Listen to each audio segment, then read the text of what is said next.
Hello everyone, welcome back to Divya చిన్న videos. ఈరోజైతే banana dry fruit milk షేక్తో మీ ముందుకైతే వచ్చేసానండి. మా ఇంట్లో అరటిపండ్లు చాలా మిగిలి పండిపోయాయండి, బాగా ఎక్కువగా పండిపోయాయి.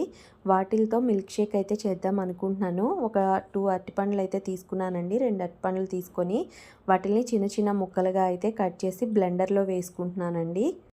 మీ ఇంట్లో కూడా అరటిపండ్లు ఇలా బాగా పండిపోతే ఏం చేస్తారో నాకు కామెంట్లో చెప్పండి.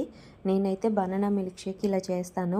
మోస్ట్లీ పిల్లలైతే అలానే తినేస్తారండి. రోజు ఇది చేద్దామనేసి ట్రై చేశాను. దానికైతే నేను ముందుగానే కొంచెం డ్రై ఫ్రూట్స్ అయితే నానబెట్టుకున్నానండి. ఏమిటంటే బాదము, పిస్తా, క్యాషు, వాల్నట్స్, పొద్దుతిరుగుడు గింజలు, పుచ్చగింజలు అవైతే నానబెట్టుకున్నాను. కొంచెం ఒక స్పూన్ అలా అన్నిటినీ నానబెట్టుకొని దాంట్లో బ్లెండర్లో అయితే వేసుకున్నానండి. మీ టేస్ట్కి సరిపోను షుగర్ అయినా వేసుకోవచ్చు, బెల్లం వేసుకోవచ్చు. నేనైతే తేనె వేసుకున్నానండి. ఒక 4 స్పూన్స్ అయితే తేనె వేసుకున్నాను. అందులో కాచి చల్లార్చిన పాలు అయితే ఒక చిన్న గ్లాస్ అయితే వేసుకున్నాను.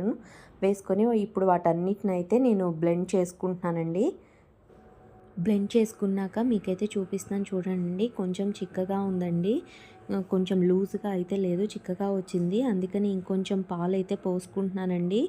కొంచెం పాలు పోసుకొని మళ్ళీ ఒక్కసారి అయితే మిక్సీ చేసుకుంటాను.